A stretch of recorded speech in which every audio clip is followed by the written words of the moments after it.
Give back to society के शानदार programme के लिए मैं उनके संस्थापक अध्यक्ष डॉक्टर दौलतराव माल्या जी का बहुत बहुत आभारी हूँ कि उन्होंने मुझे इस पुण्य काम के लिए याद किया। यहाँ उपस्थित समर्पण संस्था के सभी पदाधिकारीगण, सदस्यगण, शुभचिंतक, दानदेता और सभी जो एम्बेसडर्स हैं, शिक्षा के एम्बेसडर्स हैं, देवदूत हैं, सभी तरह के जो लोग हैं जिन्होंने जो समर्पण संस्था से जुड़े हैं, उन सबका भी मैं बहुत बहुत आज की तारीख में इस प्रोग्राम के लिए बहुत बहुत बधाई और शुभकामनाएं देना चाहता हूँ। इस प्रोग्राम में उपस्थित सेक्रेटरी स्पोर्ट्स और chairman sports council of Rajasthan Shri Neeraj Pawan sahab IAS, Shri BL Jatawat जी जो पूर्व अध्यक्ष कर्मचारी चयन आयोग, अधीनस्थ कर्मचारी आयोग चयन के अध्यक्ष रह चुके हैं, श्री ओम प्रकाश बैरवा जी IAS, श्री बैरवा जी जो IRS पूर्व रिटायर्ड ऑफिसर हैं IRS के, उपस्थित BS रावत साहब जिनके शानदार ऑडिटोरियम में हम लोग बैठ के और बहुत ही शानदार तरीके से ये प्रोग्राम का संचालन किया जा रहा है। वैसे मुझे कहने की बहुत आवश्यकता इसलिए नहीं पड़ेगी क्योंकि माल्या साहब ने अपनी जो उद्बोधन है उसमें विस्तार से समर्पण संस्था के बारे में बताया है और मैं मानता हूं कि जो इस संस्था के उद्देश्य हैं वो उद्देश्य उस उद्देश्यों में पूरे सार आ जाता है इनकी भावना का और क्या ये करना चाह रहे हैं और मानवता के लिए जो काम ये कर रहे हैं, बिना भेदभाव के, बिना किसी जाति के, बिना धर्म के, जो भी नीडी है हमारे समाज में, जो भी जिसको भी ऊपर लाना है उसके लिए समर्पण संस्था माल्या साहब के नेतृत्व में काम कर रही है। और ये 11वां जो शिक्षा दान है, शिक्षा दान महोत्सव है। अब आप देखिए कि इनके जो स्क्रीन है उसी पे त्याग, सेवा, सहयोग, समानता, सम्मान, सद्भाव, कितने सुंदर ध्येय वाक्य हैं। आपको एक एक वाक्य के पीछे जो भावना है उसको समझना चाहिए। माल्या साहब ने बहुत मेहनत करके इस संस्था को आज इस स्थान पे पहुंचाया है। और सबसे बड़ी बात यह है कि देखिए कई बार आदमी अकेले में काम करता है, 2-4 लोग होते हैं। अक्सर संस्थाओं में ये होता है कि बहुत छोटी सी एक टीम होती है 2-3 लोगों की, वो तो होनी ही चाहिए क्योंकि वो ड्राइविंग फोर्स होते हैं और वो जब पुश करते हैं किसी चीज़ को तभी काम हो पाता है और लगातार जुड़े रहते हैं संस्था से। लेकिन माल्या साहब की संस्था की ये अच्छी बात है कि इन्होंने इसको व्यापक स्तर पे लोगों को जोड़ा है ताकि लोग एक सेंस ऑफ पार्टिसिपेशन फील कर सकें, ये महसूस कर सकें कि हमारा भी इस संस्था में योगदान है, हम भी कुछ कर रहे हैं, चाहे वो कितना ही छोटा योगदान हो। लेकिन माल्या साहब ने ये फैसिलिटेट किया है, ये मौका दिया है बहुत से लोगों को कि वो स्वतः ही इसमें इस भावना से जुड़ते चले जाएं। और इनका मुझे ध्यान है कि जहाँ भी जाते हैं, जैसा आप स्पीच में भी बता रहे थे कि लोग जब इनकी संस्था के बारे में सुनते हैं तो स्वतः ही उनकी इच्छा होती है कि वो भी अपने इस कार्य में, इस अच्छे काम में कुछ ना कुछ योगदान दें। तो ये कारवां जो आपने शुरू किया माल्या साहब, वो लगातार लोग जुड़ते चले जा रहे हैं, बढ़ रहा है और एक बार मेरे ख्याल से आपसे जो जुड़ जाता है वो और अधिक से अधिक अपना योगदान साल दर साल देता रहता है। और आपने बहुत अच्छा क्षेत्र पकड़ा है, शिक्षा के बगैर जो हमारा मानव जीवन है, वो जो मानवता की क्वालिटी है वो शिक्षा के कारण ही आती है। शिक्षा का मतलब ये नहीं कि बड़ी बड़ी डिग्रियां हम ले लें, वो तो ज़रूरी होती है कई बार, बेसिक एजुकेशन ज़रूरी होता है, टेक्निकल एजुकेशन जिसको लेना है वो ज़रूरी होता है, अपने इतिहास के बारे में जानना है, भूगोल के बारे में जानना है, ये सब चीज़ें ठीक है, अच्छी है, करनी चाहिए। लेकिन शिक्षा का जो महत्व है, जो असली उद्देश्य है, वो आदमी का दिमाग खोलना है, उसकी जो भावना है समाज के प्रति वो खोलना है। अपने लिए सभी जीते हैं।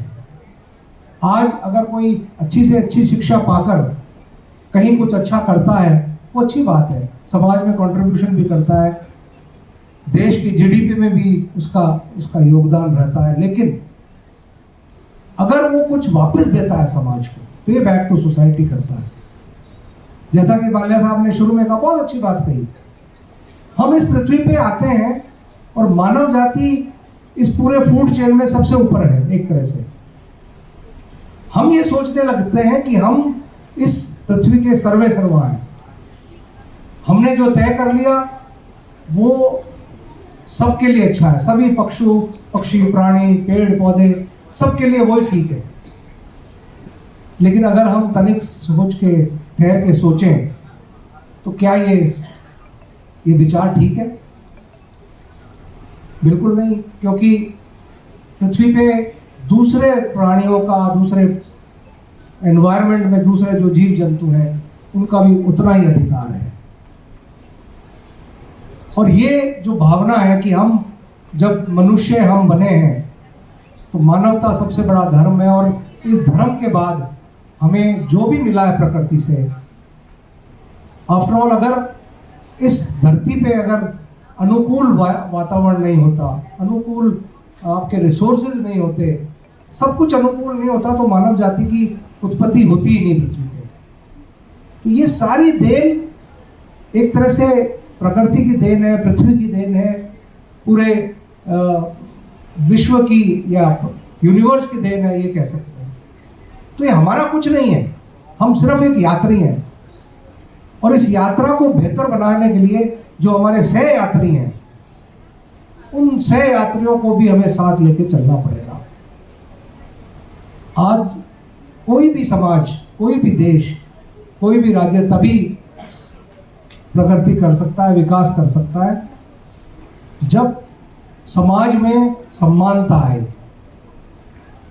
अगर 100 मीटर की दौड़ में अगर कोई दिव्यांग दौड़ रहा है और कोई फिट व्यक्ति दौड़ रहा है, तो आप समझ सकते हैं कि उस रेस का रिजल्ट क्या होगा। जाहिर सी बात है, दिव्यांग बहुत पीछे रह जाएगा। तो हमें ज़रूरत है उस दिव्यांग के पैर में रनिंग ब्लेड लगाना। आपने सुना होगा रनर ब्लेड, जिसमें वो लगा के और वो दौड़ते हैं तो इतनी अच्छी स्पीड उनकी होती है। तो रनर ब्लेड क्या है? रनर ब्लेड हम जो सहायता कर रहे हैं उसकी, हम उसको उस स्तर तक ला रहे हैं जहां अवसर की समानता है। उसको अवसर दे रहे हैं, एक प्लेटफॉर्म दे रहे हैं कि वो जब वो दौड़ शुरू करे या प्रतिस्पर्धा शुरू करे तो उसको ऐसा नहीं लगे कि मैं तो बहुत पिछड़ जाऊंगा। आज देश में जरूरत है समान शिक्षा की, चाहे गांव का बच्चा हो, शहर का बच्चा हो, एक तरह की शिक्षा, एक तरह का वातावरण, एक तरह की स्कूल। और बच्चे का जो नींव पड़ती है वो स्कूल से पड़ती है। हम सबको ध्यान है, हम जो भी इस उम्र के हैं, कि आज जैसे भी हम हैं वो हमारे स्कूल का योगदान रहता है, क्योंकि बेसिक एजुकेशन, वैल्यूज, मूल्य वो स्कूल से मिलते हैं। तो माल्या साहब की संस्था ने बहुत अच्छा एक वर्टिकल पकड़ा है, शिक्षा। और मुझे खुशी है कि साल दर साल आप उन नीडी बच्चों को आप सपोर्ट कर रहे हैं, दूसरों के माध्यम से सपोर्ट कर रहे हैं, लेकिन आप एक पिवट बने हुए हैं। दूसरे धन तो दे सकते हैं, लेकिन समय और ऊर्जा वो आप दे रहे हैं, वो बहुत बड़ी बात है। आज बहुत से लोगों के पास पैसा है लेकिन समय नहीं है, बहुत से लोगों के पास ऊर्जा नहीं है, पैसा है। लेकिन माल्या साहब ने ये एक तरह से फैसिलिटेटर, एग्रीगेटर इसका काम किया है। आजकल आप देखते हो ना, टेक्नोलॉजी में भी एग्रीगेटर्स का काम है। उबर कंपनी क्या है, एक भी गाड़ी नहीं है, लेकिन उसका वो अपने आप को एक एग्रीगेटर के रूप में कारों को सॉफ्टवेयर के जरिए आप तक घर तक पहुंचाता है, आपको छोड़ता है कहीं, और ड्राइवर को भी पैसा मिलता है, सबको मिलता है। एक केवल एक एग्जाम्पल है। तो माल्या साहब और उनकी संस्था एक एग्रीगेटर फैसिलिटेटर के रूप में है। आइए हम सब इनके इस परोपकारी काम से जुड़े, और जो भी हमें बनता है, समय देना है तो समय दें, अपना कुछ योगदान धन के रूप में देना चाहे तो वो दें, एक्सपर्टीज दें, कुछ एडवाइस अच्छी दें, जो भी हम कर सकते हैं। माल्या साहब जैसी जो समर्पण संस्थाएं हैं उनको हम भरपूर सहयोग करें, और जो समाज में हमें मजबूत बनाना है, और विशेषकर भारतीय समाज में आप जानते हैं जिस तरह का हमारा सामाजिक ढांचा है, हम मजबूत देश तभी बन पाएंगे जब हमारी कमज़ोर से कमज़ोर जो कड़ी है वो मजबूत हो। अगर चेन, अंग्रेजी में कहावत है कि the chain is as strong as the weakest link, यानी हमारी जंजीर राष्ट्र को अगर जंजीर के रूप में हम अगर माने तो वो शक्तिशाली तभी बनेगी जब उसकी कमज़ोर से कमज़ोर कड़ी को भी आप मजबूत बनाएंगे तब, वरना तो वो टूट जाएगी। और उनका उत्थान, उनकी बराबरी, उनको समानता लाने के लिए सबसे बड़ा एक तरीका शिक्षा है। आप उनको शिक्षित कीजिए, कमज़ोर लोगों को, वंचित लोगों को, आर्थिक रूप से जो कमज़ोर लोग हैं उनको, सामाजिक रूप से कमज़ोर हैं लोग उनको, और फिर आप उनको एक अपॉर्चुनिटी दीजिए, उनको एक रास्ता दिखाइए, सपोर्ट कीजिए, और फिर देखिए कि वो आपकी आशाओं से कहीं ज़्यादा समाज को देंगे वापस, क्योंकि उनमें करने की एक ललक होती है। एक अंग्रेजी में कहते हैं फायर इन द बेली, उनके मन में आग है, लेकिन कई बार अवसर नहीं मिलता है, कई बार आर्थिक रूप से वो कमज़ोर होते हैं, कई बार उनको एडवाइस करने वाला नहीं होता। तो माल्या साहब जैसे जो व्यक्तित्व हैं और उनकी जो संस्था है, ये वो पुण्य कार्य कर रहे हैं, ये वो शक्तिशाली कार्य कर रहे हैं, जिससे कि ये जो बच्चे बैठे हैं आज जो पुरस्कार मिला है, जिनको छात्रवृत्ति मिली है, जिनको सहयोग मिला है, उनको मैं बहुत बहुत बधाई देना चाहूँगा, शुभकामनाएं देना चाहूँगा। और माल्या साहब ने जो 5 आपको बिंदु बताए हैं, 5 सूत्र सक्सेस के बताए हैं, उसमें मैं बिल्कुल पूर्णतः सहमत हूँ। और केवल एक बात मैं और जोड़ना चाहता हूँ कि आप बड़े से बड़ा सपना देखिए,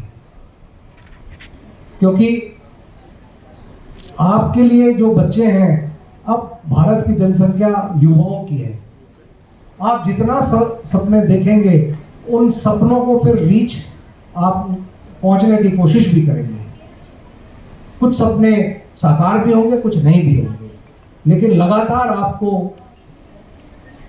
अपने उद्देश्य और अपने जो है वो लगातार आपको उन पर नज़र रखनी पड़ेगी। लगातार आप इस बदलते युग में आपको अपडेट रहना पड़ेगा, आपको नई नई स्किल प्राप्त करनी पड़ेगी, क्योंकि आने वाला समय बहुत चुनौतियों वाला है और हर जगह जो प्रतिस्पर्धा का जो युग है वो बढ़ता जा रहा है। मैं पुनः आप सभी का बहुत बहुत आभारी हूँ कि आपने मुझे ये अवसर दिया। समय के सीमा के कारण मैंने